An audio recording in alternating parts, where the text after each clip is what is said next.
नमस्कार दोस्तों, मैं विवेक शर्मा एक बार फिर स्वागत करता हूं आप सभी का आज की इस सच्ची घटना की खौफनाक और डरावनी कहानी में। दोस्तों, आज मैं आपके लिए एक नहीं बल्कि दो ऐसी कहानी लेकर आया हूं जो बिल्कुल सच्ची घटना पर आधारित है। जी हाँ दोस्तों, आपने राजस्थान में प्रचलित कई भूतिया कहानी तो बहुत सुनी होगी, लेकिन ये कहानी राजस्थान उदयपुर के नजदीक बने NH-79 हाईवे की है, जिसके कुछ ही दूरी पर दो गांव भी है। और ये कहानी हमें भेजी है उदयपुर के रहने वाले निखिल शर्मा जी ने, जो पेशे से एक दुकानदार हैं, जिनकी उदयपुर में आज भी समोसा, ब्रेड पकौड़ा आदि की दुकान है। दोस्तों, इससे पहले कि मैं ये कहानी शुरू करूं और आप कहानी में कहीं खो जाए, यदि आपके पास भी कोई ऐसी सच्ची घटना या पैरानॉर्मल इंसिडेंट जो आपके साथ या आपके किसी मित्र के साथ घटित हुआ हो, तो आप हमारी इस जीमेल आईडी पर हमें भेज सकते हैं। तो चलिए आज की इस खौफनाक और डरावनी सच्ची घटना को शुरू करते हैं।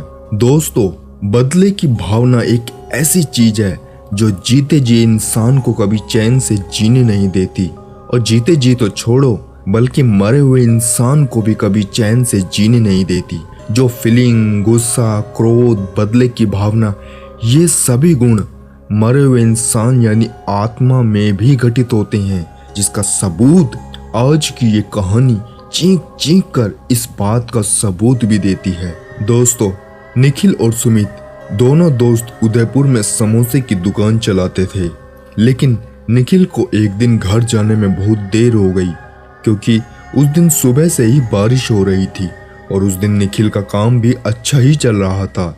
निखिल NH-79 हाईवे पर समोसे बेचा करता था। निखिल ने अपनी दुकान का सारा काम निपटाकर बर्तन वगैरह साफ करके रखे तो रात के लगभग 11:30 बज गए होंगे। निखिल और उसका दोस्त सुमित दोनों एक साथ पार्टनरशिप में ही समोसे बेचा करते थे। दोनों का घर भी एक दूसरे के घर के पास ही था, जो हाईवे से लगभग 20 किलोमीटर दूरी पर दूदू गांव में था। निखिल के पास एक मारुति कार थी और ये दोनों उसी में ही दुकान पर सुबह 10 बजे तक आ जाते थे और अक्सर रात को 8 साढ़े 8 बजे तक घर के लिए निकल जाते थे। पर एक दिन बारिश की वजह से इन दोनों को काफी देर हो गई। उस दिन निखिल अपनी गाड़ी के पास गया और गाड़ी स्टार्ट करने लगा, लेकिन दुर्भाग्य से उनकी गाड़ी स्टार्ट नहीं हो रही थी, क्योंकि दिन भर से काफी बरसात थी और ठंड भी काफी थी। इस वजह से भी शायद हो सकता है गाड़ी स्टार्ट नहीं हो रही हो। निखिल ने कोशिश तो बहुत करी, लेकिन गाड़ी स्टार्ट नहीं हुई। तभी निखिल ने सुमित को धक्का मारने के लिए कहा। निखिल के बोलने के बाद सुमित गाड़ी से नीचे उतरा और सुमित ने गाड़ी में धक्का लगाना शुरू कर दिया। धक्का लगाते लगाते कुछ ही देर में गाड़ी स्टार्ट भी हो गई और रात के अंधेरे में दोनों घर की ओर जाने लगे। लेकिन बारिश के कारण ठंड तो थी ही, ऊपर से बाहर शीत लहर मानो जान लेने को तैयार हो। बारिश होने के बाद ऊपर से थोड़ी थोड़ी धुंध भी थी, इसलिए निखिल को साफ ज्यादा दिखाई नहीं दे रहा था। अभी दोनों थोड़ा दूर ही गए होंगे कि उसी कोहरे में निखिल को उनसे थोड़ी ही दूर सामने एक परछाई सी दिखाई देती है। धुंध के कारण ज्यादा पता तो नहीं चल पा रहा था। ऐसा लग रहा था जैसे कोई रोड पर खड़ा है, लेकिन वो थोड़ा और आगे बढ़े तो हेडलाइट के उजाले में निखिल को एक लड़की सड़क के बीचों बीच खड़ी दिखाई दी। गाड़ी बहुत स्पीड में थी, इसलिए एकदम से तो रोक पाना संभव नहीं था। इसलिए निखिल ने खिड़की से सर बाहर निकालकर चिल्लाते हुए कहा, अरे मरना है क्या तेरे को? यदि मरना ही है तो हमारी गाड़ी मिली। इतना बोलकर फिर निखिल ने एकदम से ब्रेक मारी, लेकिन निखिल ने देखा ब्रेक मारने के बाद कि वो रुकती उससे पहले ही गाड़ी उस लड़की से टकरा चुकी थी और उस लड़की को रौंदती हुई आगे निकल गई थी। और उसके बाद गाड़ी में झटका बड़ी तेजी से लगा। इस वजह से सुमित की आंख भी खुल गई। सुमित बगल में बैठे बैठे ही सो गया था। सुमित कुछ बोलता उससे पहले उसने निखिल को देखा। निखिल का चेहरा इतनी ठंड में भी पसीने से तरबतर हो रहा था और वो डरा हुआ बार बार पीछे की तरफ देख रहा था। उसको ऐसे डरे हुए देख सुमित ने निखिल से कहा, निखिल क्या हो गया भाई, इतना घबराया हुआ क्यों है? सुमित की बात सुनकर निखिल ने घबराते हुए कहा, यार वो लड़की गाड़ी के नीचे आ गई। सुमित ने सारी बात सुनी और कहा, फटाफट गाड़ी से नीचे उतर, चल के देखते हैं। इतना बोलकर दोनों गाड़ी से उतरकर बाहर सड़क पर इधर उधर उस लड़की को देखने लगे, लेकिन सड़क पर कोई नहीं था। पूरी सड़क सुनसान थी। वहां आसपास सभी जगह देखने के बाद सुमित ने निखिल को कहा, यार लगता है तूने आज काम के बाद शराब कुछ ज्यादा ही पी ली है, इसलिए तुझे वहम हो गया होगा। यहाँ ऐसा कुछ भी नहीं है, चल गाड़ी में बैठ। निखिल ने फिर सुमित को समझाते हुए कहा, नहीं यार, यही थी वो लड़की, मैंने अपनी आंखों से देखा है। सुमित ने निखिल को पकड़ा और कहा, चल गाड़ी में बैठ, अब गाड़ी तेरा भाई चलाएगा। उसके बाद स्टीयरिंग पर सुमित बैठ गया, पर निखिल अभी भी गहरे सदमे में ही था। निखिल को ऐसे बैठे देख सुमित ने निखिल से कहा, निखिल भाई तू आराम कर ले। इतना कहकर सुमित ने गाड़ी की स्पीड और बढ़ा दी। अभी कुछ ही दूर गए होंगे। अब निखिल की भी बैठे बैठे आंखें लग गई। सुमित गाड़ी चलाते हुए लगभग 2 किलोमीटर ही आगे निकला होगा कि तभी सुमित के अचानक ब्रेक मारने से निखिल का सर आगे बड़ी जोर से टकराया और निखिल ने गुस्से में चिल्लाते हुए कहा, अबे पागल हो गया है क्या? ऐसे गाड़ी चलाएगा? इतनी तेज ब्रेक मार दी तूने, चल तू रहने दे। यार गाड़ी तो सही चल रही है और कब मारी ब्रेक? भाई जरूर तूने कोई सपना देखा होगा। सुमित की बात सुनकर निखिल ने जैसे ही गाड़ी के बाहर देखा, गाड़ी तो वैसे की वैसे ही चल रही थी।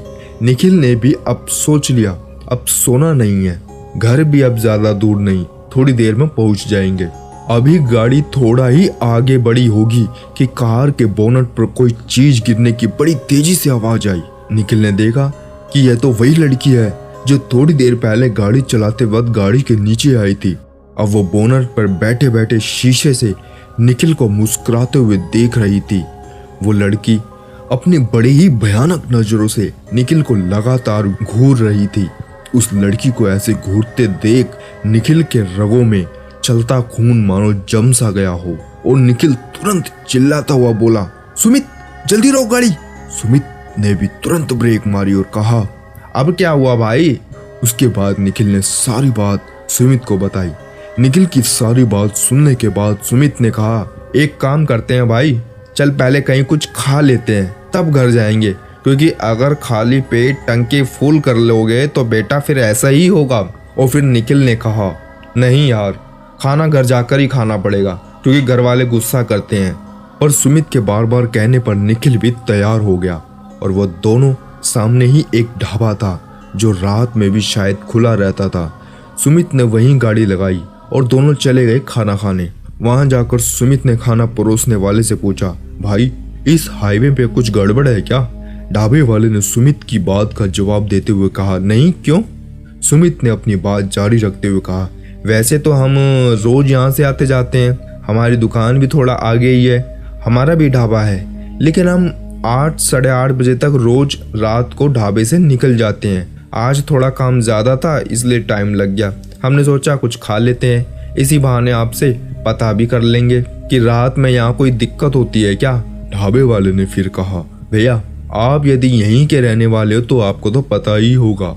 उस ढाबे वाले की बात सुनकर सुमित ने जवाब देते हुए कहा, भैया हमारा काम तो है, लेकिन हम सुबह 10 बजे तक अपनी दुकान पर आते हैं और 8 साढ़े 8 बजे अपने ढाबे से वापस निकल जाते हैं। तो आज तक तो कोई ऐसी दिक्कत नहीं थी, आज ऐसा लग रहा है तभी आपसे पूछ रहा हूँ। ढाबे वाला निखिल और सुमित की बातें समझ चुका था। फिर उसने कहा, भाई एक तुम ही नहीं हो जो ऐसा सवाल पूछ रहे हो।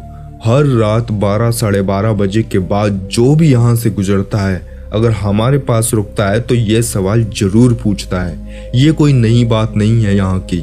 उसने अपनी बात जारी रखते हुए कहा, दरअसल 3 साल पहले एक कार वाले ने आगे सड़क पर ही एक औरत को कुचल दिया था और कार वाला वहां से तुरंत भाग गया और किसी ने भी उस कार वाले को नहीं पकड़ा, ना ही किसी ने उस औरत की मदद करी और उस औरत ने सड़क पर पड़े पड़े ही तड़प तड़प कर अपना दम तोड़ दिया।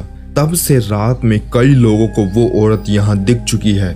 यह सब बातें सुन के सुमित की भी अब हालत टाइट हो गई। सुमित भी काफी डर गया और सुमित ने निखिल को कहा, निखिल भाई यार आज रात हम इसी ढाबे में काट लेते हैं यार, मुझे तो काफी डर लग रहा है। कल सुबह घर चले जाएंगे, अगले दिन खोल लेंगे दुकान। सुमित की बात सुनकर निखिल ने मुस्कुराते हुए कहा, अबे भाई, लड़की मुझे दिख रही है और हवा तेरी टाइट हो रही है। भाई घर जाना जरूरी है, तेरी भाभी भी घर पर अकेले ही है, जब से 10 बार फोन कर चुकी है यार, इसलिए घर तो चलना ही है। भाई एक काम कर, तू साइड में बैठ जा, गाड़ी मैं ही चलाऊंगा, अब जल्दी चल। किसी तरह निखिल ने सुमित को मनाकर गाड़ी में बैठा ही लिया और कहा, भाई कल छुट्टी कर लेंगे, अब जल्दी चल। निखिल की बात सुनकर सुमित बोला, पहले ही घर चले जाते ठीक रहता, लेकिन तू ही तो कह रहा था ना आज अच्छा दिन है कमाई के लिए, तेरे लालच के चक्कर में फंस गया आज मैं। निखिल ने फिर कहा, भाई ठीक है चल अब। निखिल गाड़ी चला रहा था और अब घर की तरफ जाने वाला रास्ता भी आ गया था, लेकिन यह रास्ता थोड़ा खराब था और इसी खराब रास्ते में गाड़ी चलाते चलाते दोनों जा रहे थे। तभी एक जोरदार आवाज आई। दोनों ने उतर कर देखा तो उनकी गाड़ी का एक टायर पंचर हो गया था। इधर सड़क पर दोनों तरफ घना जंगल भी था। रात में तो यहाँ गाड़ी वगैरह भी कुछ ज्यादा नहीं आती जाती थी। निखिल और सुमित भी आज पहली बार इतनी रात में इस जंगल में फंस गए थे। सुमित ने फिर डरते हुए कहा, यार मुझे तो कुछ ठीक नहीं लग रहा, इतना अच्छा खासा मौका था हमारे पास, यदि उसी ढाबे पर रुक जाते तो ठीक रहता, सुबह चले जाते घर। लेकिन तुझे कहाँ मेरी बात समझ में आती है, पहले दुकान पर देर कर दी और अब मेरी बात नहीं सुन रहा है। निखिल ने फिर शांति से जवाब देते हुए कहा, सुमित तुझे पता है यार घर जाना कितना जरूरी है। भाई चल कोई बात नहीं, जा अंदर जाके जैक और पाना निकाल, अभी इसकी स्टेपनी चेंज कर देंगे, हमारे पास दूसरा टायर भी तो रखा है, 5 मिनट लगेंगे, चल। इतना बोलकर निखिल ने पीछे डिक्की से दूसरी स्टेपनी निकाली और सुमित ड्राइवर के पास रखा जैक और पाना निकालने के लिए गाड़ी का दरवाजा जैसे ही खोला तो सुमित की आंखें फटी की फटी रह गई। सुमित की धड़कन मानो रुक गई हो, क्योंकि ड्राइवर सीट पर तो निखिल ही बैठा था और उसने जैक और पाना निकालकर सुमित को दिया और कहा, ले भाई। सुमित ने एकदम से पीछे देखा तो एक निखिल कार के पीछे स्टेफनी लेकर खड़ा था और दूसरा निखिल ड्राइवर सीट पर बैठा था। सुमित डर के मारे थर थर कांपने लगा और सुमित डरता हुआ ही बड़ी जोर से चिल्लाया और जोर से रोने लगा। पीछे खड़े निखिल ने जैसे ही सुमित की चीख सुनी, उसने तुरंत स्टेपनी पैक कर उसके पास आया और एक जोरदार थप्पड़ मारा सुमित की कान पर। और निखिल गुस्से में ही खुद ही पाना और जैक उठाकर ले गया और खुद टायर चेंज करने लगा। निखिल टायर चेंज ही कर रहा था कि सुमित डरता हुआ बोला, निखिल तेरे पीछे कुछ है। निखिल ने सर उठाते हुए देखा तो सुमित डरा हुआ कार के बगल में ही खड़ा था। निखिल ने फोन की फ्लैश लाइट से पीछे देखा तो निखिल के जस्ट पीछे 2 आंखें चमक रही थी और वो निखिल को ही घूर रही थी। निखिल ने एक पत्थर उठाकर उसको जोर से मारा तो देखा वहां एक कुत्ता रोता हुआ भागा। निखिल ने राहत की सांस ली, क्योंकि डरने की अब कोई बात नहीं थी। निखिल ने थोड़ा ऊपर सुमित को देखा और हल्का सा मुस्कुराते हुए कहा, जिसका इंतजार 3 साल से था वो आज पूरा हो गया, इसलिए कृपा आप हमारे साथ जाए और अपनी छोटी सी यात्रा को सफल बनाए। निखिल ने इतना ही बोला था कि सुमित तुरंत वहीं बेहोश हो गया और जब बाद में सुमित की आंख खुली तो सुमित निखिल के बगल वाली सीट में बैठा था और निखिल ही गाड़ी चला रहा था। सुमित ने देखा अभी उसी सड़क पर है जिसके दोनों तरफ घने जंगल है और घर भी शायद अब आने वाला ही है। लगभग 20 किलोमीटर दूरी है, लेकिन आज ऐसा लग रहा था जैसे 100 किलोमीटर हो। लेकिन सुमित तो डरा हुआ ही था, वो यही सोच रहा था कि यह मेरा दोस्त निखिल ही है या कोई और। तभी सुमित ने कहा, निखिल गाड़ी रोक लो यार, थोड़ा टॉयलेट कर लूं, बड़ी तेज लगी है। सुमित की बात सुनकर निखिल ने कहा, घर आने वाला है, अब तू वहां जाके जो करियो। लेकिन सुमित के बार बार कहने पर निखिल ने भी गाड़ी रोक दी। सुमित गाड़ी से उतरा टॉयलेट करने के बहाने और थोड़ा जंगल की तरफ गया। सुमित को कुछ समझ नहीं आ रहा था, घर जाने का रास्ता यहाँ से है तो इतना टाइम कैसे लग रहा है, कुछ तो है। इसलिए सुमित ने जंगल के अंदर ही पैदल भागना शुरू कर दिया। सुमित जंगल के अंदर ही अंदर भागा जा रहा था और हांफता हांफता हुआ सड़क की तरफ निकल आया, लेकिन रास्ता तो समझ में नहीं आ रहा था। तभी सुमित ने देखा एक गाड़ी आ रही है उसी सड़क से। सुमित ने सोचा इसको रोकता हूँ और पूछता हूँ कि ये कौन सी जगह है, यहीं से तो रोज घर आते जाते हैं। पर आज ये जगह ही सुमित को समझ नहीं आ रही थी। तभी सुमित चिल्लाने लगा, गाड़ी रोको, गाड़ी रोको, और हाथ देकर सड़क के बीचों बीच आ गया। गाड़ी की हेडलाइट उसकी आंखों में लग रही थी और गाड़ी आकर एकदम से सुमित के पास रुकी और कार का शीशा नीचे करते हुए निखिल बोला, अबे कहाँ चले गया था तू और यहाँ क्या कर रहा है? अबे भाई अभी तो घर बहुत दूर है। इतना कहते ही निखिल ने गाड़ी का दरवाजा खोला और तुरंत सुमित को अंदर खींच लिया। और उसके बाद निखिल ने गाड़ी का दरवाजा बंद करा और शीशा ऊपर किया। फिर निखिल मुस्कुराता हुआ सुमित से बोला, इतनी जल्दी क्यों है भागने की?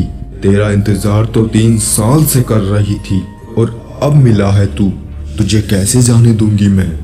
पर यह निखिल की आवाज नहीं थी। अब निखिल की आवाज भी बहुत डरावनी और भयानक लग रही थी और निखिल की आंखें भी अजीब तरह की हरकत कर रही थी। सुमित को अब समझने में देर नहीं लगी कि इतनी देर से उसके साथ क्या हो रहा है। सुमित रोने गिड़गिड़ाने लगा और रोते हुए ही सुमित कह रहा था, माफ कर दो, मुझे छोड़ दो। मैंने उस दिन ब्रेक मारने की पूरी कोशिश करी थी पर मैं नशे में था, इसलिए मेरी गाड़ी तुम पर चढ़ गई थी। लेकिन निखिल ने अपनी उसी बदली हुई भयानक आवाज में बोला, अब क्या फायदा माफी मांगने का? तूने तो उस दिन मेरे ऊपर कार चढ़ा दी और मैं मर गई, लेकिन मेरे बच्चे 3 साल से मेरा इंतजार कर रहे हैं और अब मैं तब से इस सड़क पर तेरा ही इंतजार कर रही थी। तुझे तो मरना ही होगा, तुझे तेरे किए की सजा तो मैं दिलाकर ही रहूंगी। इतना बोलकर निखिल ने सुमित को कार में ही रखी हुई एक रस्सी से पकड़कर बांध लिया और रस्सी स्टीयरिंग से बांधकर गाड़ी के दरवाजे से ही सुमित को नीचे लटका दिया।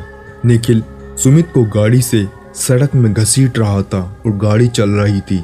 सुमित के चीखने चिल्लाने की आवाज बड़ी जोर जोर से आ रही थी, लेकिन सुमित की आवाज सुनने वाला वहां कोई नहीं था। सुमित को निखिल ने तब तक नहीं छोड़ा जब तक सुमित की जान नहीं चली गई। जब सुमित के चीखने और चिल्लाने की आवाज बंद हुई तब निखिल ने रस्सी सुमित के ऊपर से खींचकर और सुमित को कार के आगे फेंककर उसके ऊपर से गाड़ी चढ़ाकर चला गया। उसके बाद निखिल अपने घर चला गया, लेकिन जब निखिल घर में घुस रहा था तभी अचानक उसे झटका सा लगा। उसे महसूस हुआ जैसे कोई चीज उसके अंदर से बाहर निकली हो।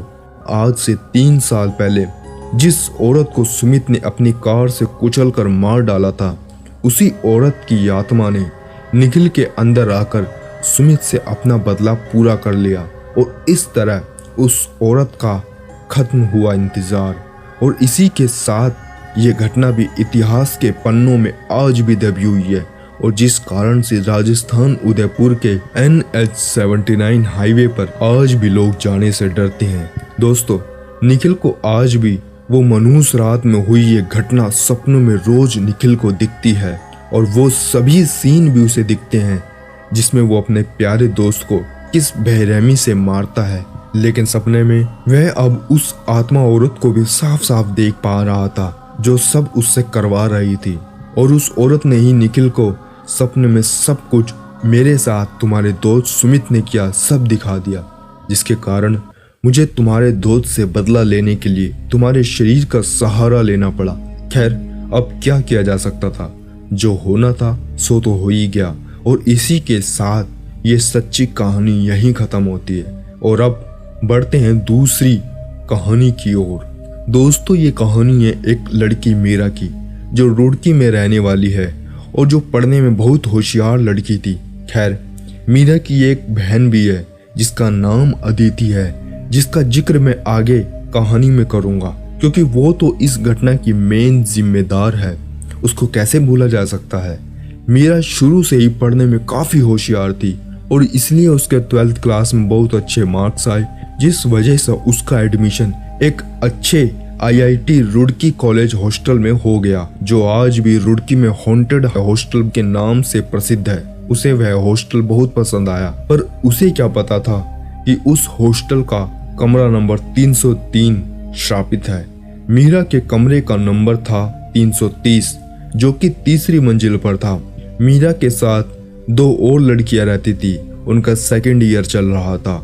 उनमें से एक का नाम था रश्मि, दूसरी का नाम था पल्लवी। मीरा उन दोनों के साथ बड़ी जल्दी घुल मिल गई। उसी मंजिल पर एक कमरा था जिसका नंबर था 303। उस कमरे में कोई नहीं रहता था और उस कमरे के बाहर बहुत बड़ा ताला लगा रहता था। लगभग 1 महीने बाद जब एक दिन मीरा हॉस्टल के कॉरिडोर में घूम रही थी, तब उसे कमरा नंबर 303 दिखा। तो वो सोचने लगी कि हर कमरे में कोई ना कोई रहता है, फिर इस कमरे में कोई क्यों नहीं रहता। वो यह सब सोच ही रही थी कि इतने में उसने कुछ स्टूडेंट को वहां से जाते देखा। मीरा ने उनसे पूछा कि यह कमरा बंद क्यों है, यहाँ कोई रहता क्यों नहीं। यह सुनकर वह स्टूडेंट एकदम से शांत हो गए। वह नहीं चाहते थे कि मीरा को उस कमरे के बारे में कुछ भी पता चले। उन्हें लगा कि वह घबरा जाएगी, इसलिए उन्होंने मीरा से कहा कि यह कमरा इसलिए बंद है क्योंकि यह एक स्टोर रूम है।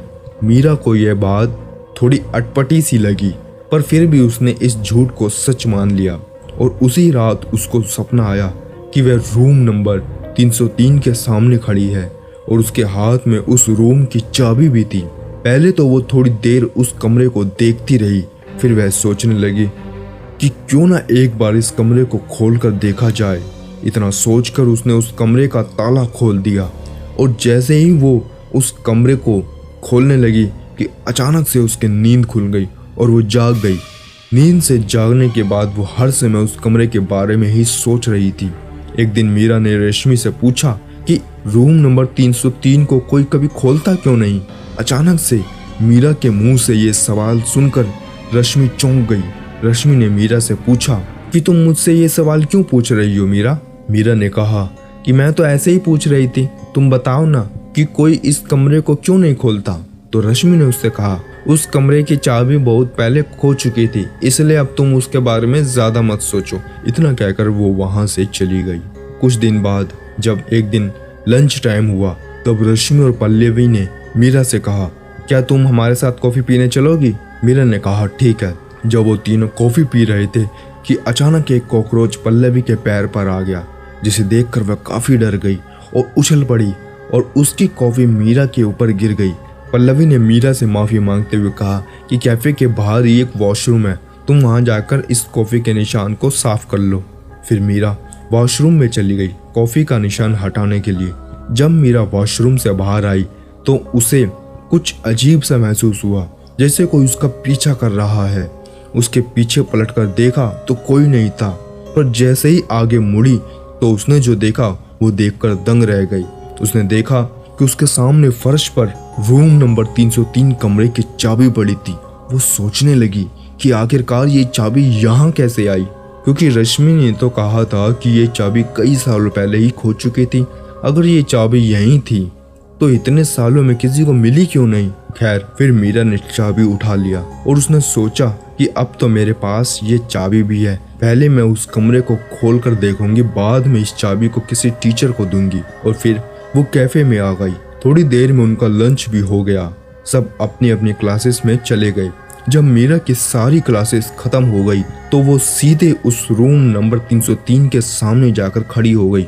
वो दरवाजा खोलने वाली थी कि इतने में वहां एक लड़की आई और मीरा मीरा कहने लगी कि तुम यहाँ क्या कर रही हो, मेरे साथ चलो, मैंने सुना है तुम बहुत तेज हो पढ़ने में, सो प्लीज मेरी हेल्प कर दो। मीरा ने कहा ठीक है चलो, और बताओ तुम्हें क्या हेल्प चाहिए। ये कहकर मीरा उस लड़की के साथ चली गई। लगता है अभी उसकी मौत थोड़ा और दूर थी। रात में जब मीरा सो रही थी तब एक डरावने सपने के कारण उसकी नींद उड़ गई। उसी वक्त रात के 3 बज रहे थे। अब मीरा को नींद भी नहीं आ रही थी। जैसे ही उसने करवट ली उसको वो चाबी याद आई। उसने जल्दी से अपने बैग से चाबी निकाली और रूम नंबर 303 के सामने जाकर फिर से खड़ी हो गई, पर इस बार उसने सीधे ही कमरा खोल दिया और उसके अंदर चली गई। दरवाजा बंद कर दिया ताकि कोई फिर से उसे परेशान ना कर सके। उसने देखा कि कमरे में बहुत अंधेरा था और वहां पर बहुत गंदी बदबू आ रही थी और उसे थोड़ी घबराहट भी हो रही थी। मीरा ने सोचा यहाँ तो सिर्फ अंधेरा और गंदी बदबू है, मुझे अब यहाँ से जाना चाहिए, यहाँ ऐसा कुछ भी नहीं है। पर इतने में दरवाजा अचानक बाहर से लॉक हो चुका था। मीरा घबरा गई। वह जब मुड़ी तो उसने एक साया देखा जो तेजी से उसकी तरफ बढ़ रहा था। ये देख वो काफी डर गई। कुछ पलों में तो वो साया एकदम उसके सामने आ गया और वो बदबू उसी से आ रही थी। उस साये को देखकर मीरा ने कहा, कौन हो तुम? उस साये ने कहा, मैं तुम्हारी मौत। ये सुनकर मीरा की चीख निकल पड़ी। अगले दिन रश्मि और पल्लवी जगह तो उन्होंने मीरा को कहीं नहीं देखा, तो वो मीरा को आवाज लगाने लगे पर कोई जवाब नहीं आया। उन्होंने कमरे के हर कोने में मीरा को ढूंढा लेकिन वो कहीं नहीं मिली। वो थोड़े घबरा गए। दोनों मीरा को कमरे के बाहर आकर ढूंढने लगे। जैसे ही वो थोड़ा आगे आए तो उन्होंने देखा कि कमरा नंबर 303 खुला था और उस कमरे के अंदर से खून भी निकल रहा था। वो दोनों जोर से चीख पड़ी। रश्मि ने सारे टीचर को बुला लिया और प्रिंसिपल को भी। रश्मि और पल्लवी ने सारी बात प्रिंसिपल को बताई कि उन्हें मीरा मिल नहीं रही थी, तो वो उसको ढूंढने लगे। जब उन्होंने देखा कि ये कमरा खुला है तो इसके अंदर से खून निकल रहा है। प्रिंसिपल ने कहा, तुम सब दूर हट जाओ, मैं देखता हूँ। और जैसे ही प्रिंसिपल ने दरवाजा खोला तो वो देखकर हैरान हो गए। उनके सामने मीरा की लाश पड़ी थी। थोड़ी देर के लिए तो वहां पर सन्नाटा ही छा गया, पर थोड़ी देर बाद सबको किसी के चलने की आवाज उसी कमरे से आने लगी। उस कमरे से एक लड़की बाहर आई। उसके सर से खून निकल रहा था। उसकी आंखें एकदम काली थी। वो इतनी गंदी और डरावनी दिख रही थी, मानो अभी कब्रिस्तान से एक लाश आकर उनके सामने खड़ी हो गई हो। उस लड़की को देखकर वो डर गए और कांपने लगे। फिर उस कॉलेज के एक छात्र ने हिम्मत करके उस लड़की से पूछा, कौन हो तुम? आखिर इस कमरे में क्या कर रही थी? कहीं तुम ही तो वो आत्मा नहीं जिसके कारण ये कमरा इतने समय से बंद था? उस लड़के ने कहा, हाँ, मैं वही आत्मा हूँ जिसके कारण ये कमरा इतने समय से बंद था। उस छात्र ने उस आत्मा से पूछा कि तुम यहाँ क्यों रहती हो और तुम इस कॉलेज में कैसे आए? तुम हमें अपने बारे में सब कुछ बताओ। उस लड़की ने कहा, ठीक है। तो वो आत्मा बदलती हुई आवाज में, सौम्य आवाज में कहती है, ये बात है 2 साल पुरानी, जब मैं भी इसी कॉलेज में पढ़ा करती थी। मेरा नाम इशिता है। मेरा फर्स्ट ईयर चल रहा था। मेरे साथ एक और लड़की पढ़ती थी, उसका नाम अदिति था। ना जाने क्यों पर स्कूल टाइम से ही वो मुझसे बहुत नफरत किया करती थी। शायद मैं उससे ज़्यादा समझदार थी इसलिए, पर वजह कोई भी हो, वो मुझसे नफरत बहुत करती थी। और वो कोई और नहीं बल्कि इस मीरा की बहन ही थी। एक दिन हॉस्टल में फ्रेशर्स ऑफ द ईयर के कंपटीशन की अनाउंसमेंट हुई। मैंने और अदिति ने भी इस कंपटीशन में हिस्सा लिया। मैंने बड़ी ईमानदारी से इस कंपटीशन में हिस्सा लिया, पर अदिति ने सिर्फ मुझे हराकर नीचा दिखाने के लिए इस कंपटीशन में हिस्सा लिया था। उसने पूरे कंपटीशन में सिर्फ चीटिंग ही की ताकि वो मुझे हरा सके, पर उसकी इतनी चीटिंग के बाद भी मैं फर्स्ट आई। पर यह सब उससे बर्दाश्त नहीं हुआ और वो वहां से गुस्से में चली गई। अगले दिन जब सुबह मैंने उसे देखा तो उसका मेरे प्रति स्वभाव बदला हुआ था। वो मुझसे काफी अच्छी तरीके से बात कर रही थी और अपने पहले बर्ताव के लिए मुझसे माफी भी मांगी। उसे इस तरह बात करता देख मैं बहुत हैरान हो गई, क्योंकि उसने आज तक कभी भी मुझसे अच्छी तरह से बात नहीं करी थी। मुझे पहले तो काफी अजीब लगा, पर मुझे फिर लगा हो सकता है अब वो बदल गई हो और अब वो मुझसे कोई नफरत ना करती हो। यही सोचकर मैंने उसे माफ कर दिया और हम दोनों ने दोस्ती कर ली। कुछ दिनों बाद समर वैकेंसी स्टार्ट हो गई। फिर एक दिन मुझे अदिति का कॉल आया। उसने मुझे जल्द से जल्द हॉस्टल आने को कहा। मैंने उससे पूछा कि क्या हुआ, पर उसने कोई जवाब नहीं दिया और फोन कट कर दिया। मुझे बड़ी घबराहट होने लगी। मैं जल्दी हॉस्टल की तरफ रवाना हुई। वहां पहुंचकर मैंने अदिति को देखा। मैंने उसे आवाज दी, पर वो वहां से 3rd फ्लोर के कमरा नंबर 303 में चली गई। मैं भी उसके पीछे पीछे उस कमरे में चली गई।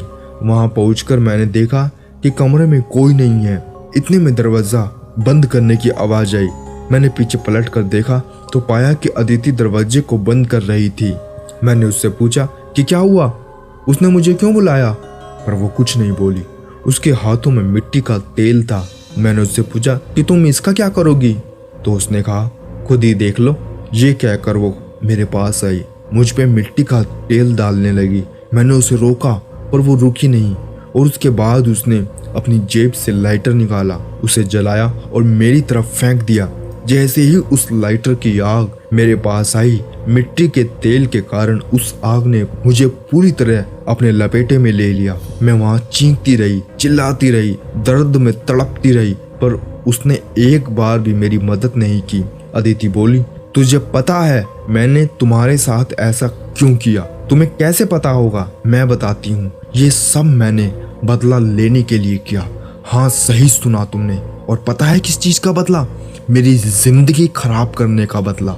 जब से तुम मेरी जिंदगी में आई हो, मेरी जिंदगी बद से बदतर हो गई है। तुम्हें पता है स्कूल में सब मुझे टॉपर और चैंपियन कहा करते थे। सभी स्टूडेंट मेरे इर्द गिर्द घूमते रहते थे, पर जब से तुम आई हो, मुझे टॉपर और चैंपियन कहना तो दूर, सबने मुझसे बात करनी ही बंद कर दी, क्योंकि सब तुम्हें टॉपर और चैंपियन समझने लगे थे। सब मेरा मजाक उड़ाने लगे, मुझे ताने मारने लगे।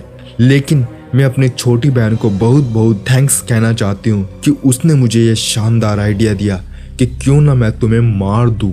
ना रहेगा बांस और ना बजेगी बांसुरी। फिर मैंने एक प्लान बनाया तुम्हें मारने के लिए। मैंने तो सोचा था कि तुम्हें सीधा छत से ही गिरा के मार दूं, लेकिन मेरी बहन यानी मीरा ने मुझसे कहा कि जैसे उसने तुझे तड़पाया है, तू भी उसे तड़पा तड़पा के मार। फिर उसने कहा कि मैं तुझे इस तरीके से मारूं। ये कहकर वो वहां से चली गई और इस तरह मेरी मौत हो गई। पर मरने के बाद मेरी आत्मा को शांति नहीं मिली, इसलिए मैंने अपनी पहली कातिल को उसकी गुनाह की सजा दी। पर सबसे बड़ी गुनहगार तो ये मीरा थी और मैं इसे इतनी आसानी से नहीं मारना चाहती थी। मैं चाहती थी कि वो खुद मेरे पास आए मरने के लिए, उसी जगह जहां मेरी मौत हुई थी। और फिर मेरी यही कोशिश थी कि उससे कुछ भी करके इसी हॉस्टल में एडमिशन दिलाना है, जिसमें मैं कामयाब रही। मैंने दोनों को मारने से पहले एक मौका दिया था अपना गुनाह कबूल करने के लिए, पर उन्होंने वो मौका भी खो दिया। इसलिए मैंने उन्हें उनके कर्मों की सजा दी। अब मेरी आत्मा को शांति मिल जाएगी। अब मेरे जाने का समय हो गया है। ये कहकर वो वहां से गायब हो गई और फिर किसी को दिखाई नहीं दी। दोस्तों, इस तरह उस आत्मा का बदला पूरा हुआ। आज भी वहां के स्थानीय लोग कहते हैं उन दोनों बहनों मीरा और अदिति की आत्मा आज भी उस कमरे में भटकती रहती है, जिसके कारण IIT रुड़की का हॉस्टल आज भी हॉन्टेड हॉस्टल के नाम में सबसे पहले आता है और आज भी उस हॉस्टल में कोई नहीं जाना चाहता। दोस्तों, कहते हैं जब किसी भी इंसान की मौत अचानक या किसी भी कारण बिना उसका समय आए होती है, तो धार्मिक ग्रंथों और गरुड़ पुराण के अनुसार उसको आत्मा के रूप में इसी मृत्यु लोक में भटकना पड़ता है। और जब उसका कभी समय पूरा होता है, तब उसके कर्मों अनुसार उसकी गति क्या होनी चाहिए, इसका निर्धारण किया जाता है कि उसे कौन से लोक में भेजा जाए। अच्छे कर्म हुए तो स्वर्ग लोक आदि में भेजा जाएगा, और यदि बुरे कर्म हुए तो नरक लोक में, और कुछ अच्छे और कुछ बुरे यानी मिश्रित कर्म हुए तो इस जीव को फिर से इसी मृत्यु लोक में भेज दिया जाएगा। और सदियों से यही चक्र चलता आ रहा है और ऐसे ही चलता भी रहेगा।